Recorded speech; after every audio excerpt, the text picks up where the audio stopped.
హృదయాన్ని పరిశోధించే దేవా మీరు చెప్పండి. మీరు మాతో మాట్లాడి వినగలిగిన చెవులు, గ్రహింపగలిగిన హృదయాన్ని మీరు మాకు అనుగ్రహించమని వేడుకుంటూ ఈ చిన్న ప్రార్థనని పాత్రని చేర్చుకోమని యేసయ్య పరిశుద్ధమైన నామములో అడిగి వేడుకొని పొందుకొని ఉన్నాం తండ్రి. ఆమేన్ ఆమేన్. హల్లెలూయా హల్లెలూయా హల్లెలూయా. చేరి వచ్చిన మీ అందరికీ ప్రభువైన యేసుక్రీస్తు నామములో వందనాలు. ప్రియులారా, మనం మత్తయి సువార్త ధ్యానాంశాలలో ఉన్నాం కదా. మొదటి అధ్యాయం నుండి ఇప్పటి వరకు 5వ అధ్యాయం వరకు కూడా మనం కంప్లీట్ చేసుకున్నాం. అయితే ఈరోజు మనము 6వ అధ్యాయంలో 1 నుండి 3 వచనాలను మనం ధ్యానం చేసుకున్నాం. ఈ యొక్క నేను చెప్పాను ఫస్ట్లో, మీకు ఏం చెప్పాను, మత్తయి సువార్త 5వ అధ్యాయము, 6వ అధ్యాయము, 7వ అధ్యాయము, ఈ 3 అధ్యాయాలను మనం చూస్తే యేసు ప్రభు కొండ మీద తన దగ్గరకు వచ్చినటువంటి జన సమూహానికి, అంటే ఆయనను వెంబడించే బిడ్డలు ఎలాగ ఉండాలని, ఆయనను ఆరాధించేవారు, ఆయన రక్తంలో కడగబడిన వారు ఎలాగ ఉండాలి అని కొన్ని విషయాలు బోధించాడు ఆయన. అయితే ఈ 6వ అధ్యాయం కూడా కొండ మీద ప్రసంగమే. అంటే యేసు ప్రభు కొండ మీద కూర్చొని ఇలాగా చాలా మంది జన సమూహం ఆయన దగ్గర కూర్చున్నప్పుడు వాళ్ళకి ఆయన మనసులో ఉన్న విషయాలన్నీ కూడా ఆయన బోధించారు. అయితే ప్రియులారా, మనం 5వ అధ్యాయం వరకు మనం కంప్లీట్ అయిపోయింది. ఇప్పుడు ఈ రోజు మనం 6వ అధ్యాయం 1, 2, 3 వచనాలు ఒకసారి మనం చదువుకుందాం. అప్పుడు మనుషుల వలన ఘనత నొందవలనని వేషధారుల సమాజ మందిరములోను వీధులలోను చేయులాగున నీ ముందర బోర ఓదింపవద్దు, వారు తమ ఫలము అట్లయితే రహస్యమందు చూచు నీ తండ్రి నీకు ప్రతిఫలం ఇచ్చును. చాలు ప్రియులారా, ఈ చదవబడినటువంటి విషయాలను గనక మనం చూస్తే, మనమంటే ఎవరికైనా ఒక మేలు చేసినప్పుడు, ఎవరికైనా మనం సహాయం చేసినప్పుడు ఎలాగ చేయాలంటే మనం ఎలాగ చేయాలి? మనుష్యులకు కనబడవలనని వారి ఎదుట మీ నీతి కార్యాలు చేయకుండా జాగ్రత్తగా ఉండుడి. అంటే మనం చేసేది మనుషులకే కదా, మరి వాళ్ళకి కనబడకుండా ఎలా ఉంటుంది కదా. మనం చేసే సహాయం మనుషులకైనా జంతువులకే? మనుషులకే కదా. మరి మనుషులకు చేసినప్పుడు మనుషులకి కనబడిద్దా లేదా? మరి దేవుడు ఏంటి ఎలా చెప్తున్నారు ఇక్కడ అంటే, ప్రియులారా, ఎవరన్నా ఒక వ్యక్తి మనల్ని సహాయం అడిగారు, లేదంటే ఎవరన్నా ఒక వ్యక్తి ఆపదలో ఉన్నారు, ఆ వ్యక్తికి మనం సహాయం చేసినప్పుడు మనం ఏం చెప్పుకోకూడదు? వాళ్ళ అవసరతలో ఉంటే నేను వీళ్ళకి సహాయం చేశాను, వాళ్ళు ఆ బాధలో ఉంటే నేను వాళ్ళతో వెళ్ళాను అక్కడ వరకు కదా, వాళ్ళు ఈ ఇబ్బందిలో ఉంటే నేనే వాళ్ళ కోసం నిలబడ్డాను కదా, వాళ్ళకి ఆర్థికంగా ఇబ్బంది పడుతుంటే హాస్పిటల్లో ఉంటే నేనే వాళ్ళకి 2 లక్షలు డబ్బులు ఇచ్చాను కదా. ప్రియులారా, మనుషులు ఏం చెప్పుకుంటారు కదా? ఏం చెప్పుకుంటారు? వారు చేసినటువంటి మంచి కార్యాలను, నీతి కార్యాలను అవి ఏం చేస్తారు? ప్రజలకు చెప్పుకుంటారు. ఎందుకు చెప్పుకుంటారు? వాళ్ళ యొక్క ఘనత కొరకు, మెప్పు కొరకు. అయితే యేసు ప్రభు అదే చెప్తున్నారు. ఏమంటున్నారు ఆయన? మీరు చేసేటువంటి నీతి క్రియలు, మంచి కార్యాలు మనుషులకి కనబడాలని మీరు చెయ్యకూడదు. ఎట్లా చేయకూడదంట? మనుషులకి కనబడాలని. ప్రియులారా, మనము దేవుని బిడ్డలమని మనం అలాగా చెయ్యాలి. అది మన యొక్క బాధ్యతని మనం చెయ్యాలి. ఎలా చేయాలి? నేను దేవుని బిడ్డని, నా సహోదరులు ఇబ్బందిలో ఉంటే నేను వాళ్ళని ఏం చేయాలి? వాళ్ళ కొరకు నేను నిలబడాలి, నేను ప్రేమ చూపించాలి, నేను చేయగలిగినంత సహాయం నేను చెయ్యాలి అని ఒక మంచి ఉద్దేశంతో, సహోదర ప్రేమతో మనం చెయ్యాలి. అంతేగాని మనం చేసి ఊరంతా డప్పు కొట్టుకోకూడదు కదా. చాలా మంది సహాయం చేసినప్పుడు ఏం చేస్తారు? నేను వాళ్ళకి అలా చేశాను, ఇలా చేశానని అందరి దగ్గర చెప్పుకుంటారండి. ఎందుకు? గొప్ప కోసం. ఓహో వీళ్ళు ఇంత మంచోళ్ళ, ఓహో ఈయన ఇంత గొప్పవాడా అని చెప్పుకోవడానికి. అయితే ప్రియులారా, మనుషుల దగ్గర మెప్పు పొందుకోవడానికి, మనుషుల దగ్గర ఘనత పొందుకోవడానికి గనక మనం ఒక వ్యక్తికి మనం సహాయం చేసినట్లయితే మనకి ఎక్కడ కలుగుతుంది? మనుషుల దగ్గరే కదా. మనుషులకు చెప్పుకుంటాం కదా, కాబట్టి వాళ్ళు మనల్ని పొగుడతారు, మనకు రావాల్సినటువంటి గౌరవం అంతా కూడా మనకి దక్కుతుంది. కాబట్టి మనం అలాగ చెప్పుకుంటే దేవుని దగ్గర మనకేముండదు. మనం చేసిన మంచి కార్యాలకు, నీతి కార్యాలకు దేవుని దగ్గర మనకేముండదు, ఏం ఫలితం ఉండదు. కాబట్టి మనకి దేవుని దగ్గర ఫలితం ఉండాలి అంటే, దేవుని దగ్గర మనం చేసిన మంచి క్రియలకు, నీతి క్రియలకు ప్రియులారా, నిజంగా మనము మేలు పొందుకోవాలి అంటే, ఆయన దగ్గర నుండి మనకి ప్రతిఫలము రావాలి అంటే మనం ఏం చేయకూడదు? మనం చేసిన మేలుల్ని అందరి దగ్గర గొప్పలు చెప్పుకోవడానికి లేదు. ఒకవేళ నువ్వు అలాగే చెప్పుకుంటే వాళ్ళ దగ్గర నుండే, లేదంటే ప్రజల దగ్గర నుండి మనం ఏం పొందుకున్నాము? మెప్పుని, ఘనతని పొందుకున్నాం. కాబట్టి నీకు పరలోక రాజ్యంలో, లేదంటే దేవుని దగ్గర నుండి మనకి ఎటువంటి ఫలితము కూడా ఉండదని వాక్యం సెలవిస్తుంది. ప్రియులారా, నిజంగా దేవుని బిడ్డలమైన మనం అలాగ ఉండకూడదు. ఎందుకు యేసు ప్రభు ఈ విషయాన్ని ఇక్కడ చెప్పారు అంటే, ఆ కాలంలో ఉన్నటువంటి యూదులు ఎవరైతే ధనవంతులుగా గొప్పవారిగా ఉంటారో వాళ్ళు ఏదైనా ఒక మంచి కార్యం చెయ్యాలి అంటే, ఏదన్నా ఒక మందిరానికి వాళ్ళు ఏమన్నా కొంచెం హెల్ప్ చేయాలి అంటే, లేదంటే ఏదన్నా గౌరవప్రదమైనటువంటి, లేదంటే ఏమన్నా దేవుని సంఘానికి పరిచర్యలో వాడబడడానికి ఏదన్నా కొంచెం ఎక్కువ అమౌంట్ వాళ్ళు ఇవ్వాలి అంటే వాళ్ళు ఏం చేసేవాళ్ళంట? వాళ్ళు ఏం చేసేవాళ్ళంటే ప్రియులారా, వాళ్ళంటే వారిని ఊరేగించుకుంటూ, మనం ఇప్పుడు పెళ్లి చేసేటప్పుడు మన వాళ్ళకి ఏం చేస్తాము? వాయిద్యాలతో కదా, పాటలు పాడుకుంటూ, అంటే ఊరేగించుకుంటూ ఎలాగ మనం తీసుకెళ్తామో పెళ్లి చేసే వాళ్ళిద్దరిని, పెళ్లి కుమార్తెని పెళ్లి కుమారుణ్ణి, అలాగంట ఎవరైతే అధికారులు గుండి ఇదిగో దేవుని మందిరానికి నేను హెల్ప్ చేయాలనే వాళ్ళని, లేదంటే ఇదిగో సమాజంలో నేను ఒక రోడ్డు వేపియాలి, లేదంటే అక్కడ ఉన్నటువంటి పరిస్థితులను ఏదైనా బాగు చేపియాలి అని ఎవరైనా అలాగ సహాయం చేయాలి అంటే అటువంటి వారిని ఊరేగింపుతో, మేళతాళాలతో, ధ్వనులతో ప్రియులారా వాళ్ళు ఏం చేసేవాళ్ళంట? ఆ వ్యక్తిని ఘనపరుచుకుంటూ రోడ్లెంబట తీసుకుని వెళ్ళేవారంట. సమాజ మందిరాల్లోనికి ఊరేగింపుతో ఆ వ్యక్తిని తీసుకుని వచ్చేవాళ్ళంట. అందుకని యేసు ప్రభు ఏం చేస్తున్నారు? మీరు అలాగ ఉండొద్దు కదా. వాళ్ళు ధనవంతులు, వాళ్ళు చేసేటువంటి కార్యానికి వాళ్ళు ఏం పొందుకున్నారు? అక్కడ వాళ్ళు ఘనతను పొందుకుంటా ఉన్నారు. మేళతాళాలతో ప్రజలందరూ కదా వాళ్ళని పొగుడుకుంటూ, నిజంగా వాళ్ళ నామాన్ని ఘనపరుచుకుంటూ, కేకలు వేసుకుంటూ సంబరంతో వాళ్ళు వస్తూ ఉన్నారు. అంటే ఆయన చేసిన మేలుకి అక్కడ ఏమైపోయింది? ఆయనకి ప్రతిఫలం వచ్చేసింది. అయితే మీరు అలాగా ఉండొద్దు. ఏం చెప్తున్నాడు ఆయన? ఆ కాలంలో ఉన్నటువంటి యూదులు గొప్పవారిగా, ధనవంతులుగా ఉన్నటువంటి వారు అటువంటి లక్షణాలను కలిగి ఉన్నారు కాబట్టి ప్రియులారా, దేవుడు ఏం చేస్తున్నాడు? అందుకని యేసు ప్రభు తమ దగ్గరకు వచ్చినటువంటి వారితో ఏం చెప్తున్నారు? వాళ్ళు ఉన్నట్లుగా మీరు ఉండొద్దు. ఏం చెప్తున్నాడు ఆయన? వాళ్ళు ఉన్నట్లుగా, వాళ్ళు లోకంలో మెప్పుని ఘనతను కోరుకునే విధంగా మీరు అలాగా ఉండకూడదు కదా. ప్రియులారా, మన జీవితంలో మనం ఏ మేలైనా మన సహోదరులకి చేసినా, దేవునికి చేసినా కూడా మనం ఏం చేయాలి? దానిని గొప్పగా చెప్పుకోవడానికి లేదు. ఒకవేళ మనం అలాగా చెప్పుకుంటే దేవుని దగ్గర నుంచి మనకేమి కదా. మనం చాలా సంఘాల్లో కూడా చూస్తే వాళ్ళు కొంతమంది మన ఇంటి దగ్గర చర్చి కడతా ఉన్నారు.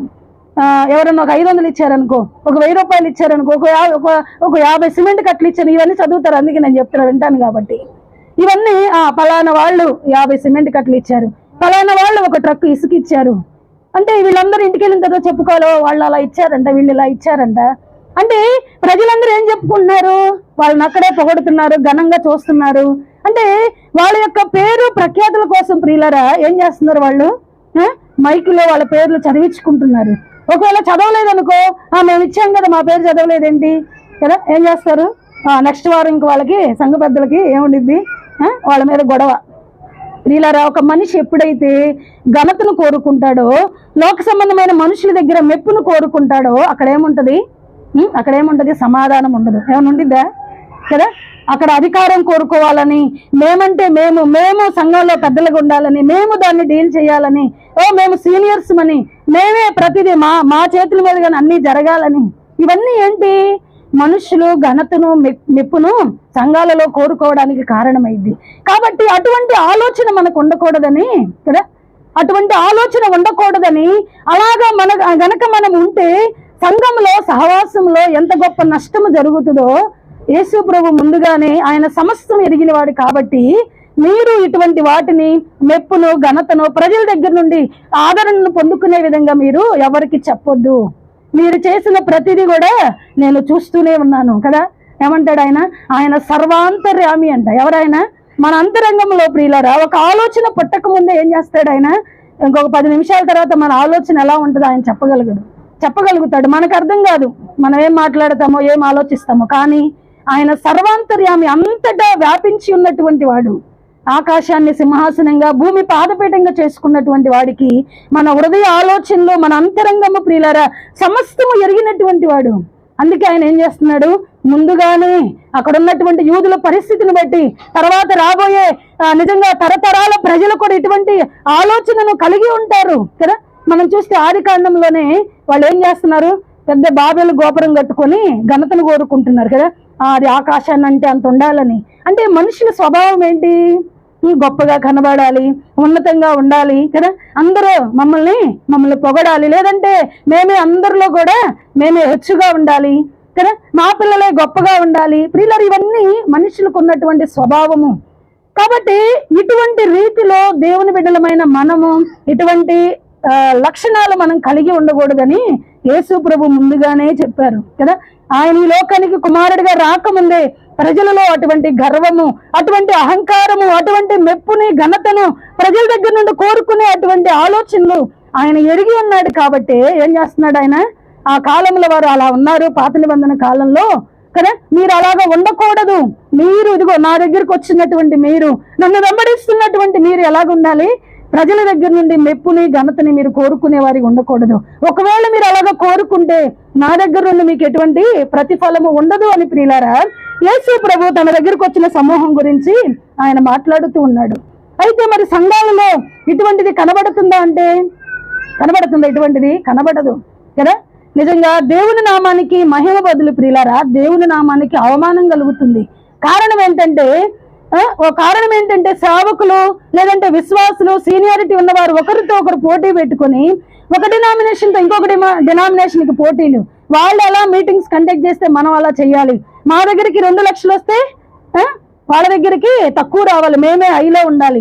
ప్రియులారా ఎక్కడ చూసినా కూడా ఈ కంపారిజన్, ఒకరితో ఒకరు పోల్చుకొని కదా ఏం చేస్తున్నారు ప్రజలు? సేవకులైన వారు కూడా ప్రియులారా ఇటువంటి అంటే ఘనతను, మెప్పును అందరికంటే మనం స్పెషల్గా చేయాలి, మనది ఉన్నతంగా ఉండాలి కదా. ప్రియులారా మనం ఆలోచించినప్పుడు సేవకులలో కూడా ఇటువంటి స్వభావం ఉండడం ప్రియులారా నిజంగా అది చాలా బాధాకరమైన విషయం. మనం మెప్పును, ఘనతను కోరుకునే వారిగా మనం ఉండకూడదు. ఒకవేళ బోధించేవారే ఇటువంటి మనసు కలిగి ఉంటే ప్రియులారా విశ్వాసుల్లో కూడా ఏమవుతుంది? ఇదే మైండ్ సెట్ పనిచేస్తుంది. మరి విశ్వాసుల్లో తగ్గింపు కనబడిద్ది అంటే కనబడదు కదా. సేవకుల్లో ఇటువంటి పోటీ ఉన్నప్పుడు వాళ్ళ బోధ వింటూ, వాళ్ళ మాటలు వింటున్నటువంటి విశ్వాసులలో ప్రియులారా వాళ్ళల్లో ఉన్నటువంటి స్వభావమే సంఘంలో కూడా పనిచేస్తుంది. కాబట్టి సంఘం ఏమవట్లేదు?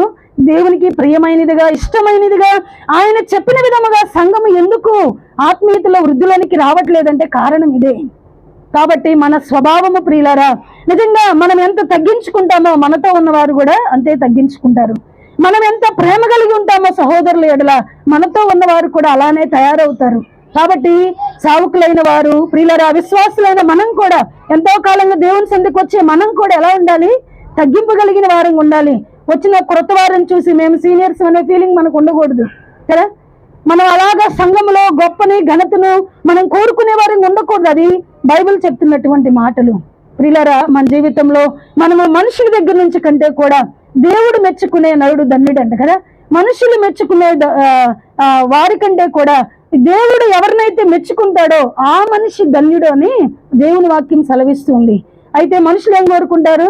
ఆ దేవుడు అక్కడ ఉన్నాడు కదా, మనుషుల దగ్గర నేను బాగా కనబడితే చాలు కదా, మనుషుల దగ్గర నన్ను పొగిడితే చాలు, మనుషులు నన్ను హెచ్చిస్తే చాలని మానవ సంబంధమైన స్వభావం ప్రియులారా. ఇటువంటి స్వభావం కలిగిన వారికి నిజంగా మనం చేసిన నీతి క్రియలను బట్టి, మంచి క్రియలను బట్టి మనకి ఎటువంటి ఫలితము కూడా ఉండదు అని దేవుని యొక్క వాక్యం మనకు సెలవిస్తూ ఉంది. అలానే కింద వచనం కూడా మనం ఒకసారి చదివితే ఒకసారి మనం చూద్దాము. మత్తయి సువార్త 5:16 వచనంలో 5:16లో మనం చూస్తే, మనుషులు మీ సత్క్రియలను చూచి పరలోకమందున్న మీ తండ్రిని మహిమపరచునట్లు వారి ఎదుట మీ వెలుగు ప్రకాశింపనీయుడి. ఏం చెప్తున్నాడు ఆయన? ఎలా ఉండాలంట మన సత్క్రియలు? నిజంగా పరలోకంలో ఉన్నటువంటి మన తండ్రి నామము మహిమపరిచే విధంగా. అంటే మనం ఒక పని చేస్తున్నాం అనుకో, ఏం చెప్పుకోవాలి? దేవుని బిడ్డలు, క్రైస్తవులు నిజంగా యేసు ప్రభుని ఆరాధించేవారు ఇంత ప్రేమ కలిగి ఉంటారా కదా? నిజంగా ఇంత ప్రేమ కలిగి ఉంటారా? ఇంత తగ్గింపు కలిగి ఉంటారా? ఇంత వాళ్ళ మాటలు నిజంగా ఇటువంటి ప్రేమ కలిగినటువంటి తత్వంతో వాళ్ళు మాట్లాడతారా? వాళ్ళలో ఎటువంటి స్వార్థం లేకుండా ఉంటారా అని ప్రజలు ప్రియులారా మన స్వభావాన్ని చూసినప్పుడు, మన క్రియలను చూసినప్పుడు ఏం చేయాలి? దేవునిని మహిమపరచాలి. అంటే మనం చేసే ప్రతి క్రియ ద్వారా కూడా ఎవరికి మహిమ రావాలి? మన ఇంటి పేరుకి కాదు, లేదంటే మన పిల్లల పేరు మీద కాదు, లేదంటే ప్రియులారా మనకి కాదు ఘనత రావాల్సింది. ఎవరికి రావాలి? మనం ఏ మంచి క్రియ చేసినా వీరు దేవునిని బట్టే ఇలాగ చేస్తున్నారు. దేవునిని ఆరాధించేవారు, యేసు ప్రభుని ఆరాధించేవారే ఇటువంటి లక్షణాలు కలిగి ఉంటారు. ఇంకెవరిలో ఇటువంటి ప్రేమ ఉండదు. ఎవరి ప్రేమలో చూసినా స్వార్థం ఉంటుందని ప్రజలకు అర్థం కావాలి. అట్టి రీతిగా ప్రియులారా మనం ఏం చేయాలి? దేవుని నామానికి మహిమ కలిగేటట్లుగా మన సత్క్రియలు ఉండాలి అని దేవుని యొక్క వాక్యం సెలవిస్తుంది. మన జీవితంలో మనము అలాగ మన ద్వారాగా దేవుని నామం మహిమపరచబడాలి. అందుకే పేతురు పత్రికలో ఆయన అంటాడు కదా, నా సుగుణములను ప్రచురం చేయడానికి నేను మిమ్మల్ని కోరుకున్నాను అంటాడు. ఏమంటాడు ఆయన? ఎందుకు ఆయన మనల్ని పిలుచుకున్నాడంట? ఆయన సుగుణములను ప్రచురం చేయడానికి. అంటే ఆయన ఎంత ప్రేమ కలిగిన వాడో, ఆయన ఎంత జాలి కలిగినటువంటి వాడో. ప్రియులారా, బైబిల్లో ఒక చోట ఒక మాట ఉంది, ఏంటంటే యేసు ప్రభు అంట పేద ప్రజల దగ్గర ఏం చేశాడంట, ఆయన చేయవలసినన్ని మంచి కార్యాలు చేసి వారున్నటువంటి పరిస్థితుల్లో వాళ్ళని ఆదరించిన వాడిగా ఉన్నాడంట. ఏం చేశాడు ఆయన? నిజంగా మన జీవితంలో కూడా మనం ఏం కలిగి ఉండాలి?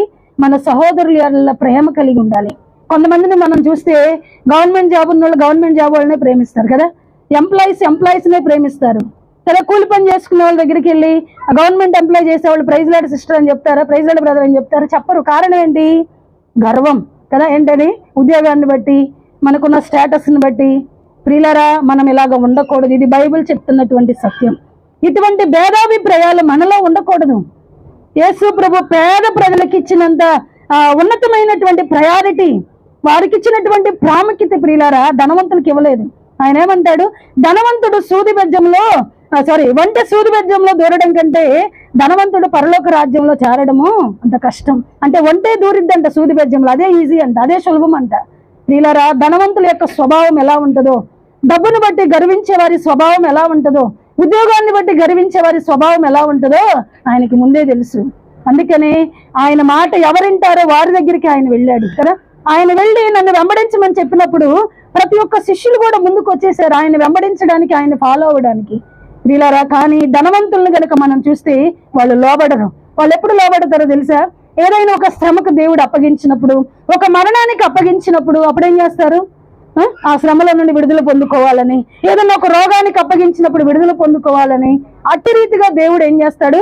కొంతమందిని, ఆయనకి ఇష్టమైన వారిని ఆ విధంగా ఆయన సన్నిధికి నడిపించుకుంటారు. ప్రియులారా, మనమందరం ఇలాగ కూర్చుని ఉన్నామంటే కేవలము దేవుని కృప. ఏంటిది? కేవలము దేవుని కృప. కాబట్టి మన జీవితంలో దేనిని బట్టి కూడా మనము అతిశయించవలసిన అవసరం లేదు. ప్రభువా, నేను ఈ స్థితిలో ఉన్నానంటే నీ కృపే కదా, నీ కృప తప్ప వేరొకటి నా జీవితంలో లేదు అని ప్రియులారా మనము నిత్యము కూడా ఆయనని ఏం చేయాలి? ఆయనని జ్ఞాపకం చేసుకునే వాళ్ళంగా మనం ఉండాలి. దేవుని బిడ్డలమైన మనము అటువంటి మంచి లక్షణాలను మనం కలిగి ఉండాలి. అలాగే మనం చూస్తే కొరింథీయులకు రాసిన పత్రిక 10వ అధ్యాయము 31వ వచనం కూడా ఒకసారి మనం చూద్దాము. కొరింథీయులకు రాసిన పత్రిక 10వ అధ్యాయము 31వ వచనం ఒకసారి చూద్దాము.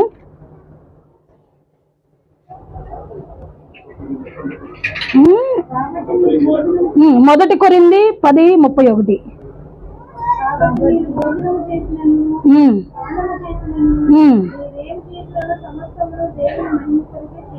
చాలు. ఏంటిదేంటి? భోజనం చేసినా కూడా ఏంటంట, మీరు భోజనం చేసినా నీళ్లు తాగినా ఏముండాలంట? ఇదేంటి? మనం భోజనం చేస్తే ఆయన నామం మహింపరచబడడం ఏంటి కదా? మనం మంచినీళ్ళు తాగితే, మన వాటర్ తాగితే ఆయన నామం కనపరచబడడం ఏంటి? విచిత్రంగా ఉంది కదా ఈ మాట. అంటే ప్రియులారా, అంటే ఇప్పుడు మనం ఉన్నాం ఇక్కడ, మనకి ప్రేయర్ అయిన తర్వాత భోజనాలు జరుగుతాయి కదా. ఇప్పుడు మనం ఏం చేయాలి? సీనియర్స్ అని చెప్పుకుని మనం ఏం చేయాలి? అందరూ భోజనం చేసిన దాకా మనం ఏం చేయాలి? వెయిట్ చేయాలి. అందరూ సరిపోయిద్దిలేదో చూసుకోవాలి కదా. వాళ్ళతో నాకు ఎందుకులే, నేను శుభ్రంగా నా పని నేను చేసుకుని వెళ్ళిపోతాం అనుకోకూడదు. అలానే అందరూ ముందుకు రాకుండా ఉండదు ఈరోజు. అంటే చెప్తున్నా, అంటే మనం ఏంటి, అటువంటి లక్షణాలు మనం కలిగి ఉండాలి. అన్ని చూసుకోవాలి, గమనించుకోవాలి కదా. వీళ్ళరా మనం సర్దుకుపోవాలి. కొన్ని చోట్ల ఏమవుతుంది, చివరికి వచ్చేలేక కర్రీ ఉండకపోవచ్చు, చివరికి వచ్చేలేక పచ్చడి ఉండకపోవచ్చు కదా, సాంబార్ ఉండకపోవచ్చు, రైస్ అయిపోవచ్చు. ఒకవేళ మళ్ళీ ఉడుకుతూ ఉంటే దానికి ఆలస్యం అవుతుంది. సనుగులు గొనుగులు ఉండకూడదు. మనము ఎప్పుడైతే ప్రియులారా అటువంటి ఆయన దీర్ఘశాంతం కలిగిన వాడు అంటే ఎవరంటే యేసు ప్రభు. ఆయన దీర్ఘశాంతం కలిగిన, మనం కూడా అటువంటి శాంత గుణాన్ని కదా ప్రియులారా తొందరపడకూడదు. అన్నిటికీ మనం తొందరపడ్డామనుకో మన సాక్ష్యం ఏమైపోయింది?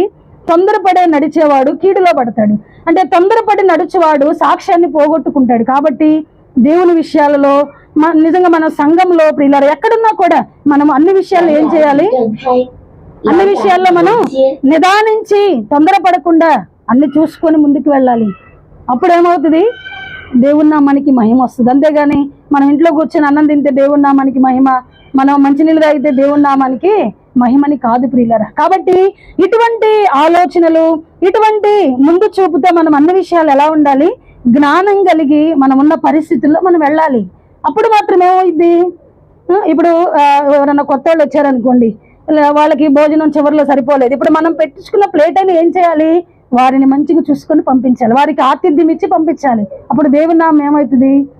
మనం కడుపు మార్చుకున్నా పర్వాలేదు, అది దేవుని బిడ్డల లక్షణం. ఏంటది ప్రియులారా? అది అంటే మనము భోజనము చేసినా, మనం పానము చేసినా కూడా అది దేవుని నామానికి మహిమ. అంటే అది అంటే మనము అటువంటి ప్రియులారా అటువంటి తగ్గింపు కలిగి మన సహోదరుల ప్రేమగా వారికి ఆతిథ్యం ఇచ్చి వారి క్షేమాన్ని చూస్తూ ఏది తక్కువ కాకుండా ఏం చేయాలి? మనం వారిని చూసిన తర్వాతే మనం అటువంటి లక్షణాలు సంఘాలలో మనము అటువంటి మంచి సాక్ష్యాన్ని కలిగి ఉండాలి కదా. పౌలు గారు కొరింథీ సంఘానికి చెప్తున్నారు, మనము పానము చేసినా, మనము భోజనం చేసినా కూడా దేవుని నామానికి మహిమ రావాలని. అదే ఆయన అంటాడు, ఇదిగో నా చావు మూలంగానైనాను, నా బ్రతుకు మూలంగానైనాను దేవుని నామానికి మహిమ రావాలి అంటాడు. ప్రియులారా, మనం ఏం పని చేసినా కూడా, మనం ఏది మాట్లాడినా కూడా, మనం ఏది తలంచినా కూడా ఎలా ఉండాలి? ఏదో స్వార్థంతో ఉండకూడదు. ఎలా ఉండాలి? దేవుని నామానికి మహిమ వచ్చేటట్లుగా మనం ఆలోచించాలి, మన పనులు ఉండాలి, మన క్రియలు ఉండాలి కదా. నిజంగా ప్రవీణ్ అన్న గురించి ఈరోజు నెల రోజులు అయిపోయినా కూడా చాలా మంది వెళ్ళి ఆ స్థలాన్ని చూసి వస్తూ ఉన్నారు. కారణం ఏంటి? అంత మంచి సాక్ష్యాన్ని కలిగి ఉన్నాడు ఆయన. ఏం చేశాడు ఆయన? చావు మూలంగా, బ్రతుకు మూలంగా. కొంతమంది కింద అవి పెడతా ఉన్నారు, ఏంటి మెసేజ్లు పెడతా ఉన్నారు. ఏం చేస్తున్నారంటే, అన్నా మీరు బ్రతికి ఉన్నప్పుడు మీ విలువ మాకు తెలియలేదు, నువ్వు బ్రతికి ఉన్నప్పుడు అసలు మేము నిన్నెన్నడూ కూడా నీ మెసేజ్లు లేదంటే నీ డిబేట్స్ మేము ఎన్నడూ చూడలేదు, మేము ఎంత మిస్ అయ్యామో. ఏమన్నారు? మిస్ అయ్యారంట. అంటే ఆయన బ్రతుకు మూలంగా ప్రియులారా ఎంతో మందికి మేలు చేసిన వాడికి ఉన్నాడు, దేవుని కొరకు నిలబడినటువంటి వాడికి ఉన్నాడు రోషంగా కదా. మరణానికి కూడా భయపడలేదు. చంపేస్తామని నెల రోజుల ముందు నుంచే ఆయనకి మెసేజ్లు వస్తూ ఉన్నాయి, అయినా కూడా ఒంటరిగా రావడానికి భయపడలేదు. ప్రియులారా, మనం ఆలోచించినప్పుడు ఆయన చనిపోయిన తర్వాత చాలా మంది అన్నజనులు అయితేనేమి, ముస్లిమ్స్ అయితేనే వాళ్ళు కూడా కింద పెడుతున్నారు, నువ్వు చాలా కరెక్ట్ ఉన్నదన్నట్లు బోధిస్తున్నావు, నువ్వు చనిపోవడానికి నువ్వు అర్హుడివి కాదు, మతం మొదలు ఇలాగ నిన్ను చేశారు అని వారు కూడా ప్రియులారా ఏం చేస్తున్నారు? ఆయనని ప్రేమించే మనసుతో మెసేజ్లు చేస్తూ ఉన్నాడు. అంటే ఆయన బ్రతుకు మూలంగా దేవుని నామం గణపరచబడింది. ఆయన చనిపోయిన తర్వాత కూడా ఇప్పుడు చాలా మంది ఏం చేస్తున్నారు? ఆ ఓల్డ్ వీడియోస్ అన్ని, ఆయన మాట్లాడే డిబేట్స్ లో ఆయన మెసేజెస్, ఆయన యొక్క సాక్ష్యము, ఆయన ఇవన్నీ కూడా ఏం చేస్తున్నారు? ప్రజలు వింటూ ఉన్నారు. అనుకూలంగా ఉన్నప్పుడు మందిరానికి రావడానికి అన్ని దేవుడు అవకాశం ఇచ్చినప్పుడు, ఇలా కూర్చొని స్వేచ్ఛగా ఆరాధించుకోవడానికి సమయం ఇచ్చినప్పుడు మనకు ఆ విలువ తెలియదు. ఒకప్పుడు మందిరాలు ప్రియులారా రానున్న దినాలలో మందిరాలు కూల్చబడతాయని చెప్తూ ఉన్నారు. ఇలాగ కూడుకోవడానికి పర్మిషన్స్ ఉండవు మనకి. అటువంటి అప్పుడు అయ్యో ఇలాగ కూడుకుంటే బాగుండిద్ది, సహోదరులందరి మధ్యలో బాగుండిద్ది కదా. ఇప్పుడు అన్నారు కదా వాళ్ళందరూ, అయ్యో నువ్వు మాకు బ్రతికున్నప్పుడు తెలియలేదన్నా కదా. ప్రియులారా, మనకి అన్ని సమయము మనకి దేవుడు అనుకూలపరిచినప్పుడే, మనకి దేవుడు ఇచ్చినప్పుడే ప్రియులారా మనం ఏం చేయాలి? సద్వినియోగం చేసుకోవాలి, దుర్వినియోగం చేసుకోకూడదు. మన జ్ఞానాన్ని బట్టి, మన యొక్క బుద్ధిని బట్టి ప్రియులారా, మన స్వార్థాన్ని బట్టి మనం ఏం చేయకూడదు? దేవుని సన్నిధిని మనం నిర్లక్ష్యం చేయకూడదు. కాబట్టి మన బ్రతుకు మూలంగా, మన చావు మూలంగానైనా దేవుని నామం మహిమపరచబడాలి. మనం చేసే క్రియలు ప్రియులారా ఆయన నామానికి మహిమ రావాలి. కొంతమంది ఉంటారు హెల్ప్ చేస్తారు, దాన్ని ఏం చేస్తారు? ఊరంతా చెప్పుకుంటారు కదా. అంటే నాకు తెలిసిన ఒక పాస్టర్ గారు ఉన్నారు, కోవిడ్ టైంలో ఫస్ట్ కోవిడ్, సెకండ్ కోవిడ్ అయిపోయిన తర్వాత అందరూ చనిపోవడం అంతా అయిపోయింది, కొంచెం అన్ని కంట్రోల్లోకి వస్తుంది. ఈ యొక్క ఇవన్నీ కదా ఏమంటారు వాటిని, అందరూ టీకాలు అన్ని వేయించుకున్నారు.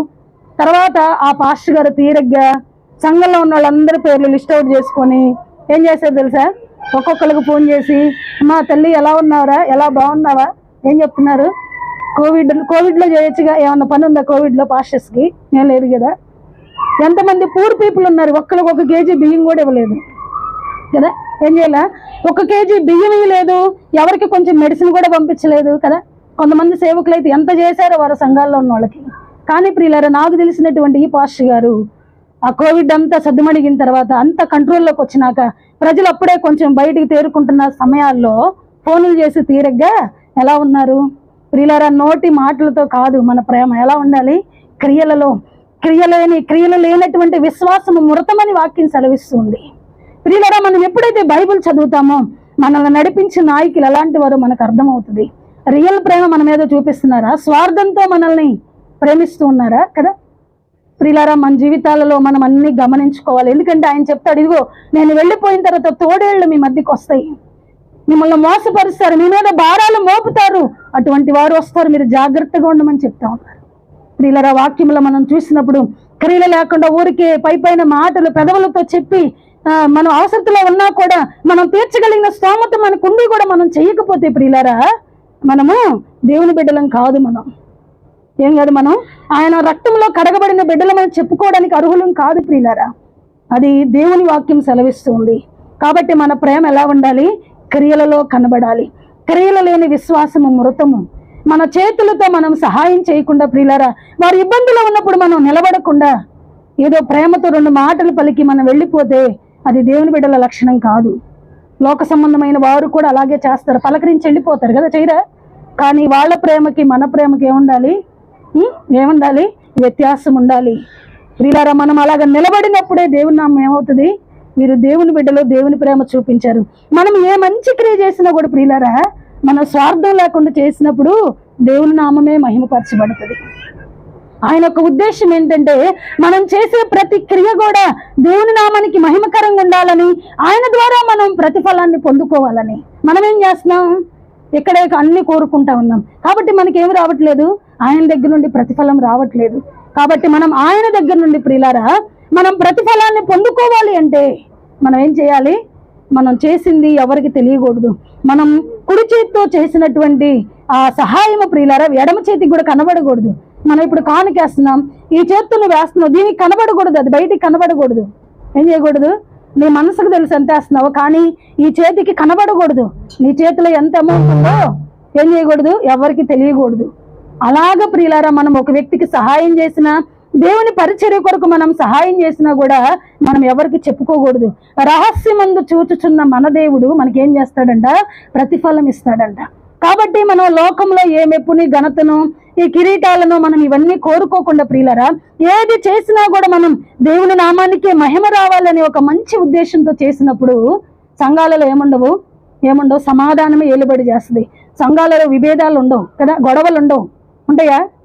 సహోదర ప్రేమ ఉంటుంది కదా, ఎక్కడ చూసినా కూడా నెమ్మది ఉంటుంది.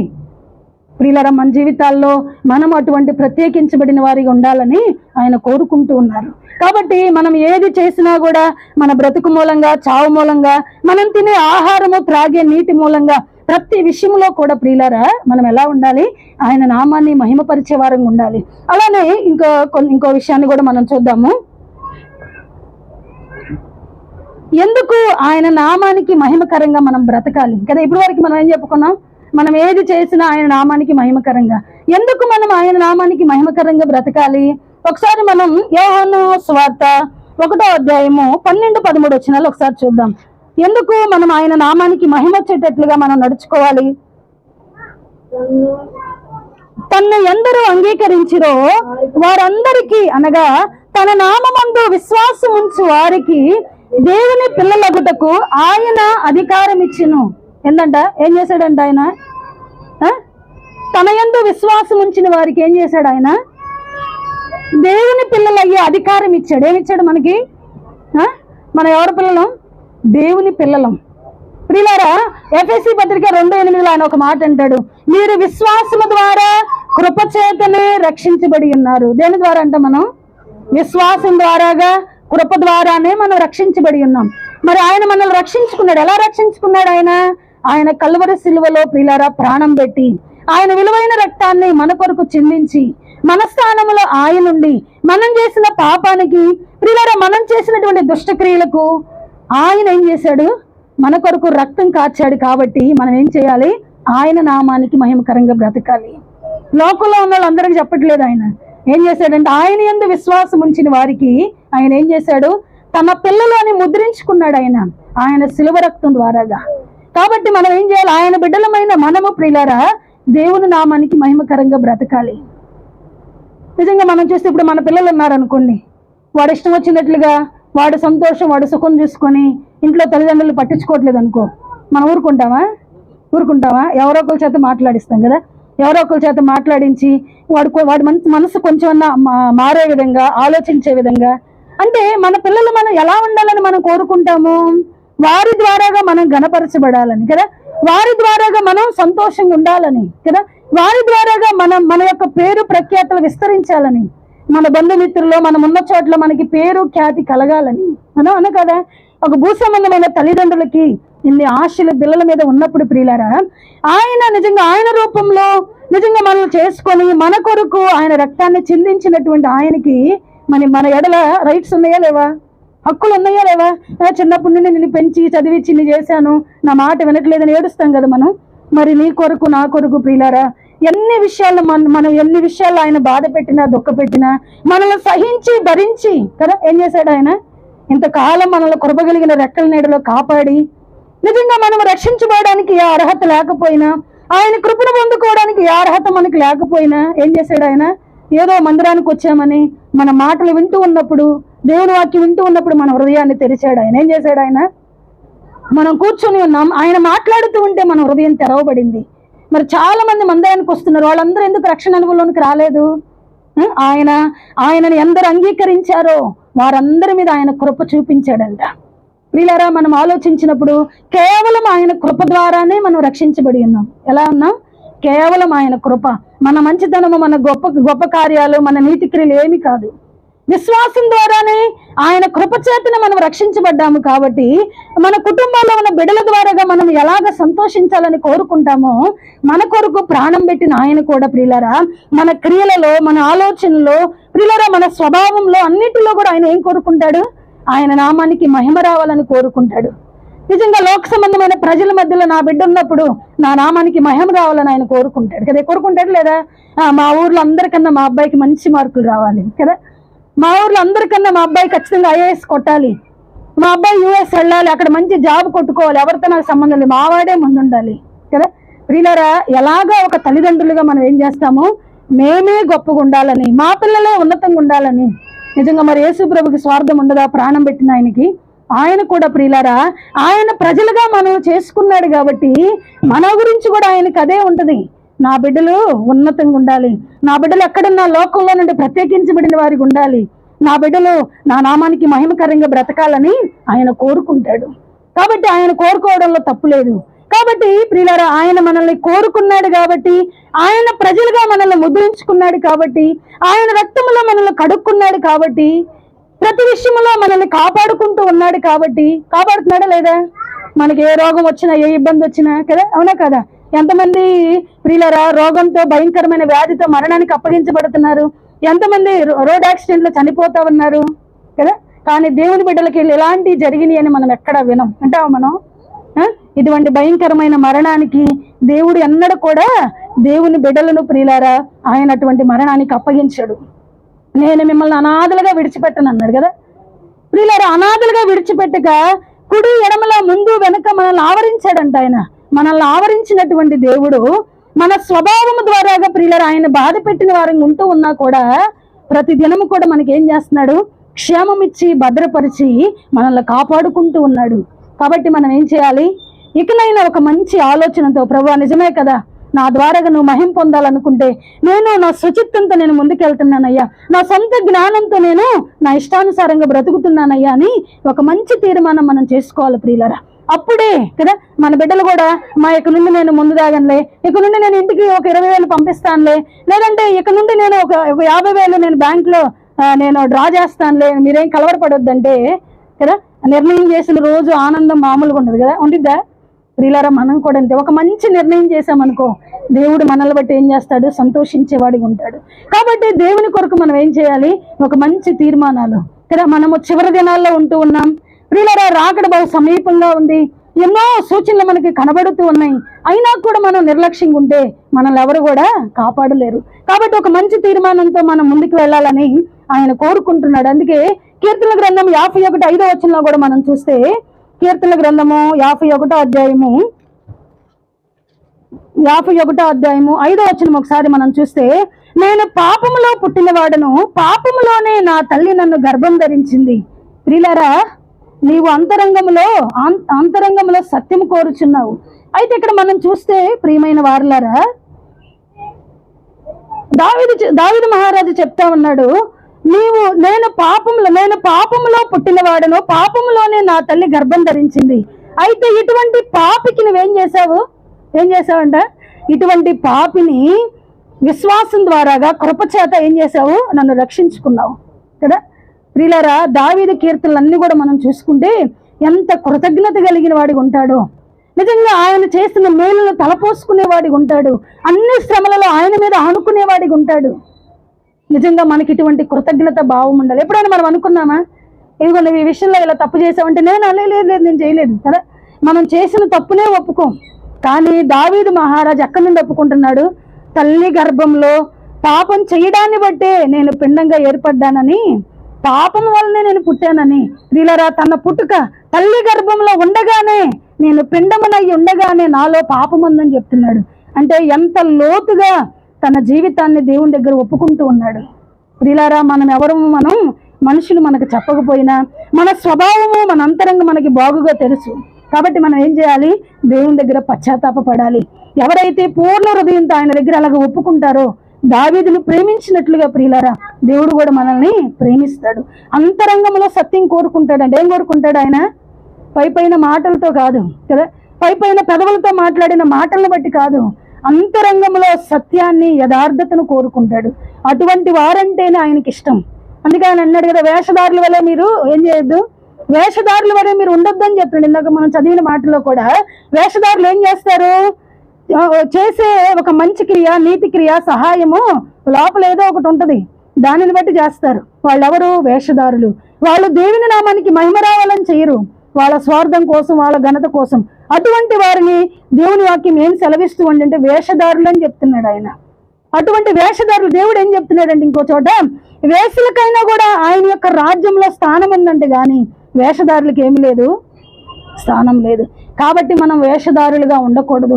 ప్రియులారా, దేవుడు ప్రతిదీ మనకి ఇంత స్పష్టంగా చెప్తూ ఉంటే, నన్ను ఒక అక్క అన్నారు, ఒకసారి మన ప్రేయర్కి వచ్చారు, నేను బండి మీద తీసుకెళ్తుంటే అన్నారు, అరే లక్ష్మి, మరి వాక్యంలో ఇంత తేటగా అన్నీ ఉంటే మరి ఎందుకు ఇలాగ మోసం చేస్తూ ఉన్నారు కదా, ఎందుకు మమ్మల్ని, మేము నమ్మినటువంటి వారు మమ్మల్ని ఎందుకు ఇంత మోసం చేశారు?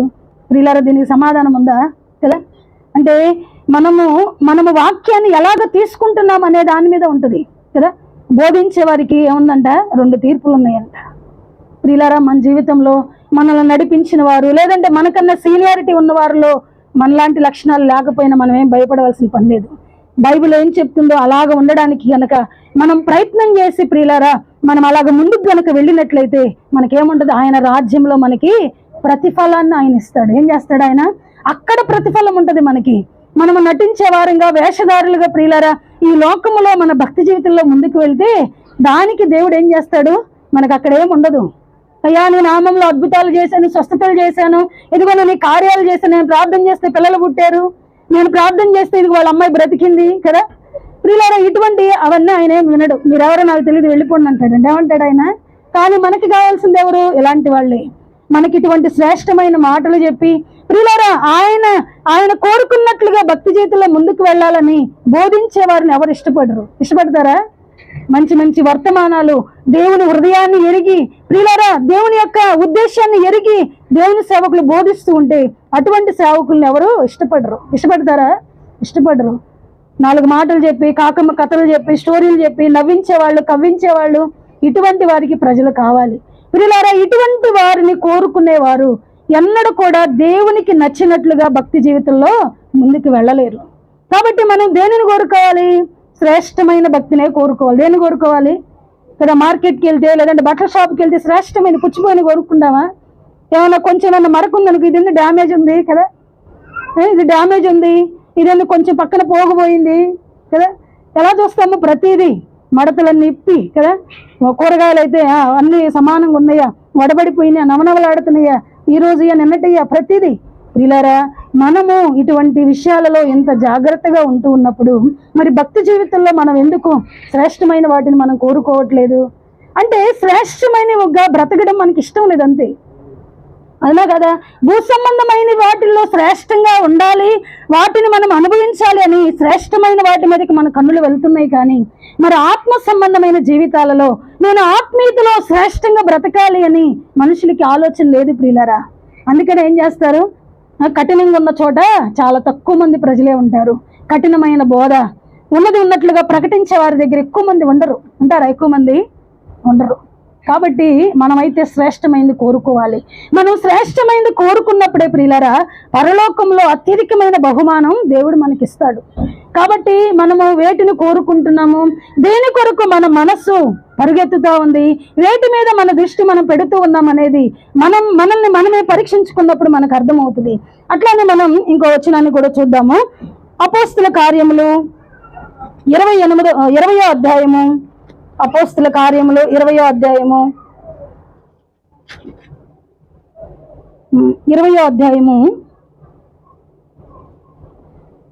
28, 29 వచనాలు ఒకసారి చదువుకుందాం. 28, 29 వచనాలు.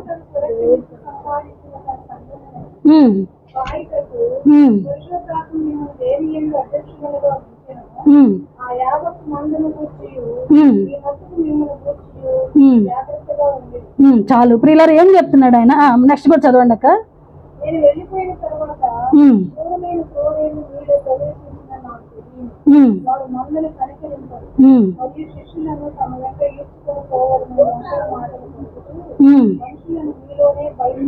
చాలు ప్రియులారా, ఇక్కడ గనక మనం చూసినట్లయితే పౌలు గారు చెప్తా ఉన్నారు. ఏమంటా ఉన్నారు?